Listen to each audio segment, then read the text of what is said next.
स्वागत है।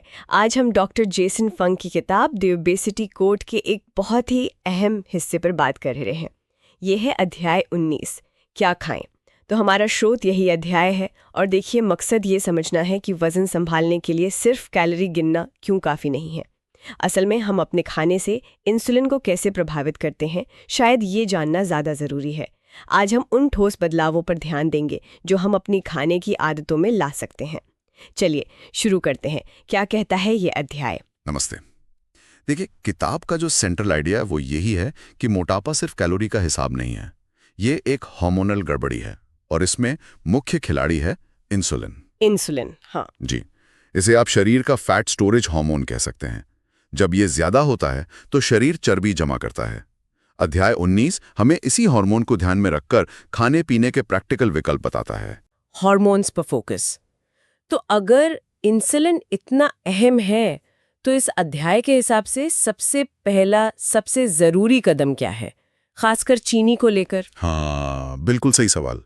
और यहाँ ना किताब कहती है सबसे जरूरी कदम है जो हम ऊपर से चीनी डालते ना खाने में, एडेड शुगर्स, उसका इस्तेमाल कम करना, बल्कि मैं तो कहूँगा बंद ही कर देना। क्यों, ऐसा क्यों? क्योंकि चीनी इंसुलिन को बहुत तेजी से बढ़ाती है और मुश्किल ये है कि ये चीनी अक्सर छुपी होती है। छुपी हुई चीनी कैसे? मतलब जो पैकेट वाली चीजें हैं उनके लेबल देखिए, चीनी कई नामों से मिलेगी, sucrose, glucose, fructose, maltose, dextrose, गुड़, corn syrup, cane sugar, list बहुत लंबी है।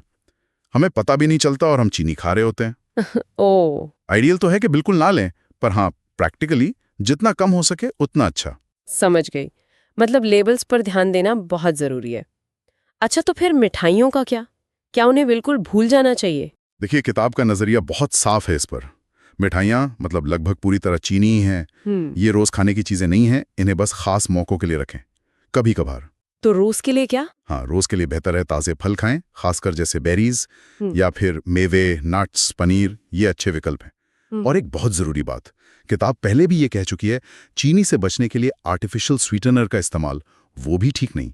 क्या आर्टिफिशियल स्वीटनर भी नहीं? हाँ, सुनने में अजीब लगता है, पर किताब के मुताबिक ये भी इंसुलिन को बढ़ा सकते हैं और मोटापे में इनका भी रोल हो सकता है। ये तो वाकई चौंकाने वाली बात है। खैर, चीनी और मीठे के अलावा और किन चीजों से बचने की सलाह है, जैसे अनाज या स्नैक्स? हाँ, अगला निशाना है रिफाइंड अनाज, जैसे मैदा, सफेद ब्रेड, पास्ता, ज्यादातर जो ब्रेकफास्ट सीरियल आते हैं वो, और साथ में processed snacks, cookies, muffin, granola bar वगैरह।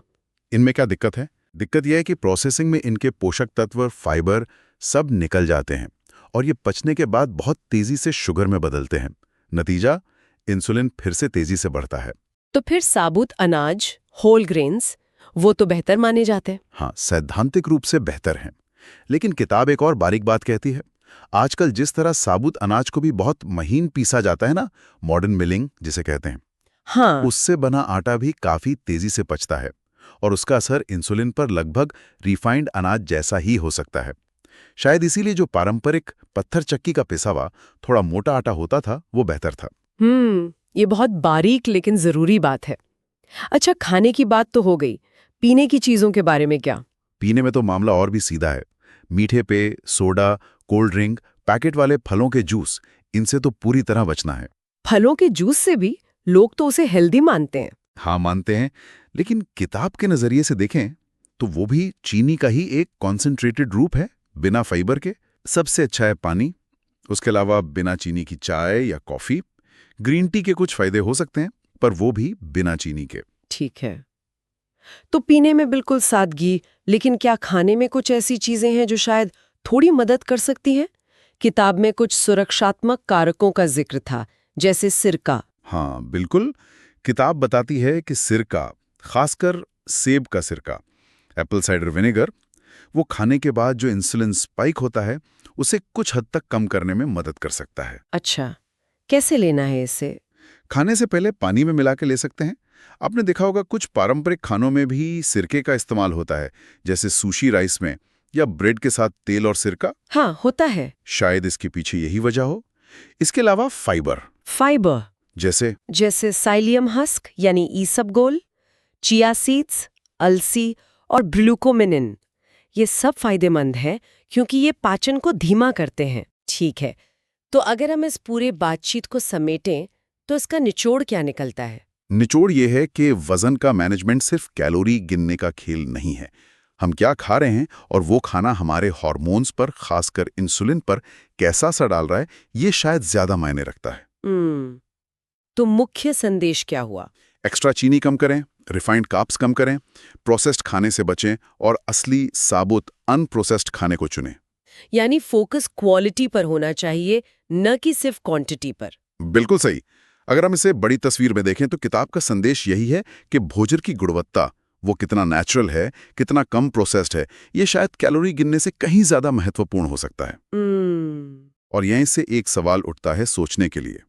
क्या हो अगर हम कैलोरी गिनने की चिंता छोड़ दें और अपना पूरा ध्यान बस इस पर लगाएं कि खाना कितना असली है, कितना नेचुरल है, कितना कम प्रोसेस्ड है? क्या हार्मोनल संतुलन और लंबे समय तक चलने वाली सेहत की असली चाबी शायद यही हो सकती है? ये एक सवाल है जिस पर विचार करना चाहिए।